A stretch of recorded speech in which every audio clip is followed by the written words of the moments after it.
Hello friend, welcome है आप सबका ट्रेजर ऑफ टेल्स में। मैं हूं आपका दोस्त इमरान। आज मैं लेकर आया हूं मुल्ला नसरुद्दीन सीरीज़ की एक बहुत ही फ़नी और इंटरेस्टिंग स्टोरी।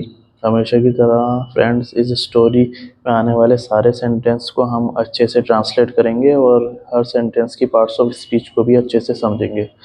चलिए फ्रेंड, शुरू करते हैं आज की स्टोरी। आज की स्टोरी का टाइटल है friend the Kings proposal. Proposal का मतलब होता है प्रस्ताव, और किंग राजा, राजा का प्रस्ताव। One day Mulla Nasruddin decided to visit his cousin in another city. Cousin का मतलब होता है फ्रेंड चचेरा भाई, और विजिट करना होता है किसी से मिलने जाना, और अनदर सिटी होती है दूसरा शहर। डिसाइड का मतलब होता है तय करना। तो क्या मतलब हुआ, मुल्ला नसरुद्दीन ने डिसाइड किया अपने कज़न से मिलने का दूसरे शहर में। फ्रेंड, डिसाइडेड यहाँ इस सेंटेंस की मैन वर्ब है, और इंग्लिश के अंदर जो मैन वर्ब जब भी आती है, कोई भी मैन वर्ब आएगी तो या तो वो ट्रांसिटिव होती है या इंट्रांसिटिव होती है। ट्रांसिटिव का मतलब होता है वो अपने साथ एक ऑब्जेक्ट लेगी, और इंट्रांसिटिव का मतलब होता है ज़्यादातर वैसे इंग्लिश के अंदर ट्रांसिटिव वर्ब ही होती हैं और इंट्रांसिटिव वर्ब बहुत कम होती हैं।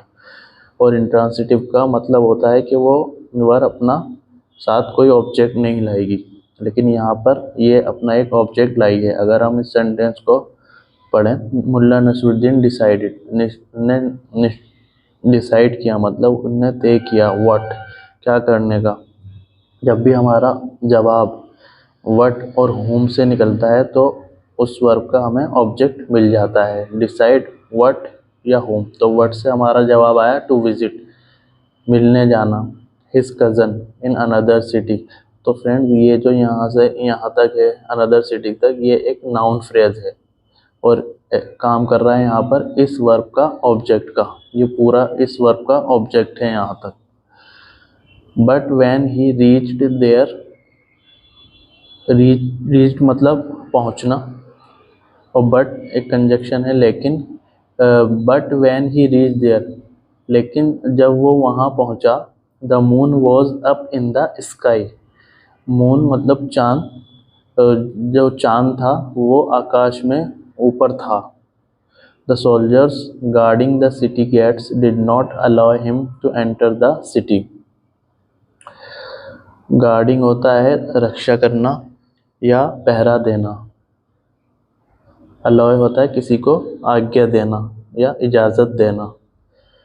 फ्रेंड्स, इस सेंटेंस के अंदर हमारा सब्जेक्ट है द सोल्जर्स, और उसके बाद गार्डिंग एक वर्ब आई है, एक प्रेजेंट पार्टिसिपल आया है। लेकिन अगर ये इस सेंटेंस की मैन वर्ब है तो इससे पहले कोई हेल्पिंग वर्ब या ऑक्सिलरी वर्ब का आना ज़रूरी होता है, लेकिन इससे पहले हमारा नाउन है, कोई ऑक्सिलरी वर्ब नहीं है। तो फिर ये वर्ब इस सेंटेंस की मैन वर्ब नहीं है। The city gates did not allow, did not एक अलोए, ये इस सेंटेंस की मैन वर्ब है, किसी को इजाज़त देना। और ये एक नेगेटिव सेंटेंस है पास्ट इंडेफिनाइट का, जिसके अंदर हेल्पिंग वर्ब डिड नॉट का इस्तेमाल होता है और सेंटेंस की मैन वर्ब आती है। सेकंड वर्ब नहीं, मैन वर्ब आती है नेगेटिव सेंटेंस के अंदर। अलोए व्हाट, तो हमारा जवाब आया him to enter the city. क्या मतलब हुआ, तो फ्रेंड इस सेंटेंस के अंदर ये जो गार्डिंग है ये एक एडजेक्टिव की तरह यूज़ हो रही है, क्योंकि इस सेंटेंस की मैन वर्ब अलोय है, और ये एक एडजेक्टिव फ्रेज की तरह यहाँ पर आए हैं ये words. The soldiers who were guarding the city gates, तो हु वर यहाँ पर हाइड किया गया है, ओमिट किया गया है। जो सोल्जर जो सिटी गेट्स की पहरा दे रहे थे, डिड नॉट अलाउ हिम, उसको अलाउ नहीं किया, मतलब उसको इजाज़त नहीं दी सिटी के अंदर जाने की। So he decided to stay there for the night, इसीलिए उसने तय किया ठहरने का, रात बिताने का। Along with many other stranded traveller, stranded होता है फंसे हुए और ट्रैवलर होते हैं यात्री। तो उसने डिसाइड किया रात को ठहरने का जो यात्री फंसे हुए थे उनके साथ ठहरने का उसने डिसाइड किया, मुल्ला नसरुद्दीन ने। मुल्ला was looking for a suitable place to sleep when they saw a man shouting nearby. Mulla was looking for a suitable का मतलब होता है एक उचित या ठीक ठाक जगह, suitable place ठीक ठाक जगह। तो वो ढूंढ रहा था, मुल्ला वॉज लुकिंग तलाश कर रहा था एक उचित जगह की सोने के लिए। तो यहाँ पर भी फ्रेंड एक इन्फिनेटिव का यूज़ हुआ है। When they saw a man shouting nearby, जब उसने देखा a man एक आदमी को shouting nearby पास ही चीखते हुए। तो फ्रेंड्स यहाँ पर हमारे इस क्लोज के अंदर when एक सबऑर्डिनेटिंग कंजक्शन है जो कॉम्प्लेक्स सेंटेंस बनाती है। तो ये दूसरा क्लॉज है इस सेंटेंस का जो एक सबऑर्डिनेटिंग कंजक्शन से शुरू हो रहा है when से। when they saw a man, जब उन्होंने देखा। और सो यहाँ पर एक वर्ब ऑफ परसेप्शन है। वर्ब ऑफ परसेप्शन बहुत तरीके की होती हैं इंग्लिश के अंदर, जैसे notice, observe, sound, look, appear, ये सब वर्ब्स ऑफ परसेप्शन होती हैं जो अपने बाद एक डायरेक्ट ऑब्जेक्ट लाती हैं, और वो ऑब्जेक्ट अगर कुछ काम कर रहा है तो एक present participle as an adjective का यहाँ पर यूज़ होता है कि उसने देखा। जब उन्होंने देखा एक आदमी को, और वो आदमी क्या कर रहा था, शाउटिंग नियर बाय, पास ही चीख रहा था। पास ही चीखते हुए उन्होंने उस आदमी को देखा। तो शाउटिंग यहाँ पर एक प्रेजेंट पार्टिसिपल है जो काम कर रही है एक एडजेक्टिव का, और वो इस हमारे ऑब्जेक्ट का कॉम्प्लीमेंट का काम यहाँ पर कर रही है। Mulla was looking for a suitable place, Mulla तलाश में था एक उचित जगह की सोने के लिए जब उसने एक आदमी को देखा पास ही चीखते हुए। Mulla stopped in his tracks and listen to the man. His tracks होता मतलब वो रुक गया, अपने कदम उसने रोक लिए। और मुल्ला स्टॉप्ड, मुल्ला रुक गया, इन हिज ट्रैक्स, अपनी जगह पर ही रुक गया, and listen to the man, और उसने उस आदमी को सुना।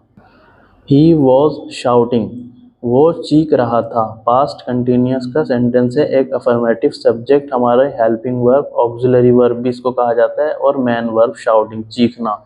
वो चीख रहा था। Pay me 2 rupees for a chance to make my god shake her head. तो वो कह रहा था मुझे 2 रुपये दो और एक मौका पाओ मेरी बकरी का सर हिलाने का। मेक फ्रेंड यहाँ पर एक पॉजिटिव वर्ब की तरह आई है, और पॉजिटिव वर्ब अपने बाद एक बेयर इन्फिनेटिव का यूज़ करती हैं, जो कि यहाँ पर शेक आई है। बेयर इन्फिनेटिव का मतलब होता है फ्रेंड इन्फिनेटिव की वो फॉर्म जिसमें टू नहीं होता, वो बिना टू के आती है सेंटेंस के अंदर। विनर्स विल गेट 50 रुपीज़, जीतने वालों को 50 रुपये मिलेंगे। Anybody up for the challenge, anybody up for the challenge, कोई तैयार है चुनौती के लिए। चैलेंज का मतलब होता है फ्रेंड चुनौती। This announcement attract scores of travellers who wanted to win the prize money. Announcement का मतलब होता है फ्रेंड घोषणा करना, और अट्रैक्टेड का मतलब होता है आकर्षित, और ट्रैवलर यात्री। तो इस सेंटेंस का क्या मतलब हुआ, इस घोषणा ने आकर्षित किया स्कोर्स ऑफ ट्रैवलर, मतलब बहुत सारे यात्रियों को, scores of traveller who wanted to win the prize money, जो जीतना चाहते थे प्राइज मनी, मतलब प्राइज मनी वो जीतना चाहते थे, उनको उसने आकर्षित किया। यहाँ पर फिर फ्रेंड एक बार एडजेक्टिव क्लोज का यहाँ यूज़ हुआ है ट्रैवलर्स के बारे में। ये क्लोज हमें एक्स्ट्रा इन्फॉर्मेशन दे रहा है, इसको थोड़ा सा क्वालिफाई कर रहा है। Who wanted to win the prize money. They tried their luck, luck होता है नसीब, अपना भाग्य, और ट्राइड होता है प्रयास करना। तो उन्होंने अपना भाग्य आजमाया, ट्राइड को आजमाना भी कहते हैं या कोशिश करना। But to no avail, no avail का मतलब होता है कोई फ़ायदा नहीं हुआ। उन्होंने अपना भाग्य आजमाया लेकिन कोई फ़ायदा नहीं हुआ। The goat just stood there frozen. Frozen का मतलब होता है बिल्कुल स्थिर खड़े रहना, बिना हिले डुले, और स्टूड होता है खड़े रहना।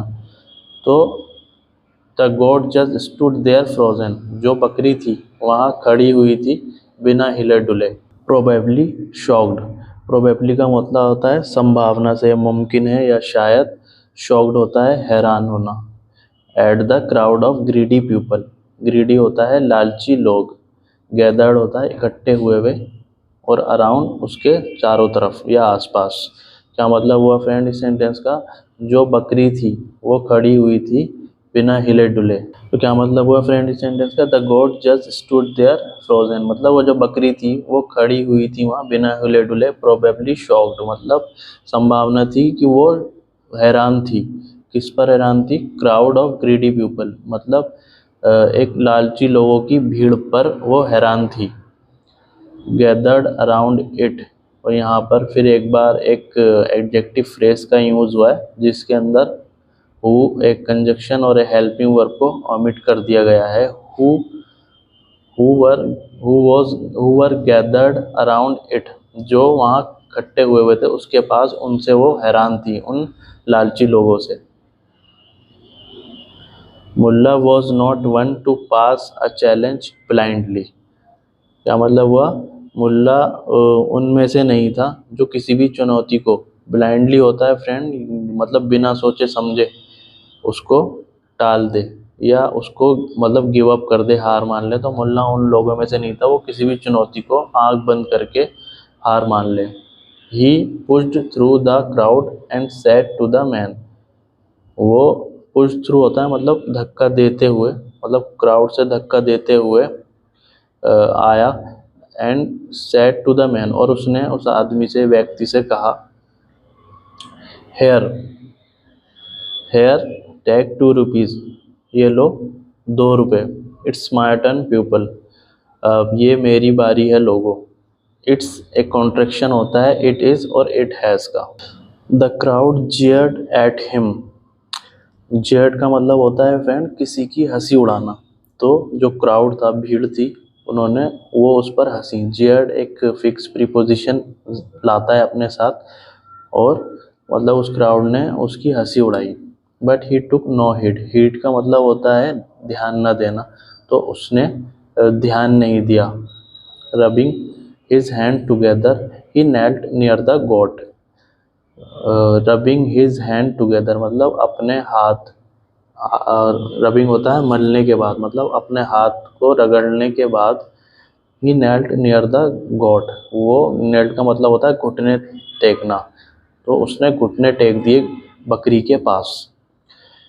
फ्रेंड यहाँ पर एक प्रेजेंट पार्टिसिपल का यूज़ हुआ है जो कि एक पार्टिसिपल फ्रेज की तरह यहाँ पर आई हुई है। पार्टिसिपल फ्रेज, प्रेजेंट पार्टिसिपल जब भी एज अ फ्रेज, मतलब जो सेंटेंस की शुरुआत अगर प्रेजेंट पार्टिसिपल से हुई है तो उसके बाद जो आने वाला सब्जेक्ट होगा वही उस पहले वाले फ्रेज में जो काम हुआ है वही सब्जेक्ट कर रहा होगा,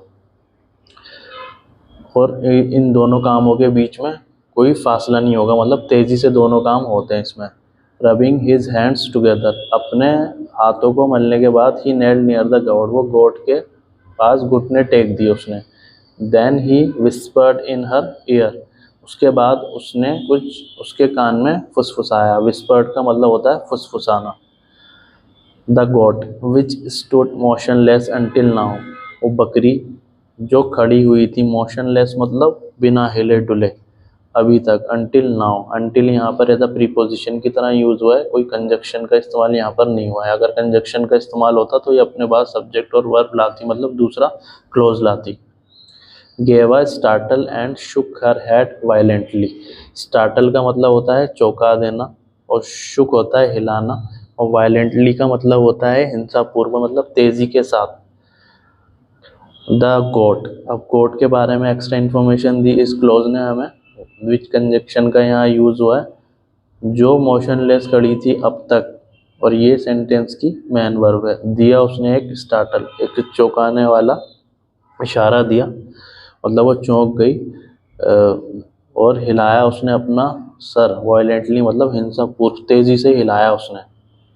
the man and the crowd were equally shocked. वो व्यक्ति जिसकी वो बकरी थी, वो व्यक्ति और जो भीड़ थी वहाँ पर समान रूप से मतलब एक समान ही वो हैरान हो गए थे। The man parted with the money unwillingly. Unwillingly का मतलब होता है अनिच्छा या इच्छा ना करते हुए। पार्टेड का मतलब होता है अलग करना, अलग किया हुआ या अलग करना। जो आदमी था उनने अलग हुआ वो अपने पैसों से, अनिच्छा मतलब इच्छा ना करते हुए भी वो उसको पैसे छोड़ने पड़े क्योंकि वो शर्त हार चुका था। He was sad because his trick was over. वो दुखी था क्योंकि हिज ट्रिक वॉज ओवर, क्योंकि उसका जो चाल थी वो ख़त्म हो गई थी। और फ्रेंड्स, बिकॉज अगर किसी सेंटेंस में आता है तो वो कारण बताता है बिकॉज, और जो भी हमारी कंजक्शन होती हैं कारण बताने वाली, जैसे सिंस, एज, बिकॉज, तो जब भी वो सेंटेंस में आती हैं तो वो एक कॉम्प्लेक्स सेंटेंस बनाती हैं। इंग्लिश के अंदर फ्रेंड्स 3 तरीके के सेंटेंस होते हैं। एक तो सिंपल सेंटेंस होता है, एक कंपाउंड सेंटेंस होता है और एक कॉम्प्लेक्स सेंटेंस होता है। और ये सेंटेंस बनते हैं जो भी कंजक्शन आती हैं उनके बेसिस पर इनकी फॉर्मेशन बनती है कि वो सिंपल है, कंपाउंड है या कॉम्प्लेक्स सेंटेंस है। क्या मतलब हुआ फ्रेंड? वो दुखी था, क्यों था? क्योंकि उसका जो चाल थी वो ख़त्म हो गई थी। एज मुल्ला स्टूड देयर, जब मुल्ला वहाँ खड़ा हुआ था, counting the little heap of rupees. Heap का मतलब होता है ढेर और लिटिल होता है छोटा, मतलब अपने पैसों के ढेर को। जब मुल्ला वहाँ खड़ा था और गिन रहा था अपने छोटे से पैसों के ढेर को। द क्राउड स्कैटर्ड, स्कैटर्ड मतलब तितर बितर हो जाना या बढ़ जाना, फैल जाना। जो क्राउड था, जो लोग थे वो बिखर गए। And people went away to retire for the night, और लोग चले गए आराम करने के लिए, रात बिताने के लिए। मतलब रिटायर होना मतलब सोने जाना या चले जाना या हटना, वहाँ से हट गए रात बिताने के लिए। But the man and his goat stood right where they had been. लेकिन वो व्यक्ति और उसकी बकरी खड़ी हुई थी वहीं, वेयर दे हैड बीन, जहाँ वो खड़े हुए थे। स्टेयरिंग एट मुल्ला, स्टेयरिंग का मतलब होता है घूरना, और वो मुल्ला को घूर रहे थे। वो मतलब व्यक्ति वो मुल्ला को घूर रहा था। फाइनली द मैन आस्क्ड, आखिरकार उस आदमी ने पूछा, what did you tell my goat. एक पास्ट इंडिफिनाइट का इंटेरोगेटिव सेंटेंस है और WH वर्ड भी सेंटेंस में आया है। What did you tell my goat का मतलब हुआ तुमने मेरे बकरी को क्या कहा या क्या बताया। I asked her whether she would like to be kissed by the corrupt king of this city, replied Mulla with a grin। तो मुल्ला ने उससे कहा, मैंने उससे पूछा, I asked her, मैंने उससे पूछा, whether she would like to be kissed by the corrupt king, क्या वो चाहेगी कि शहर के करप्ट राजा द्वारा उसको चूमा जाए या किस किया जाए।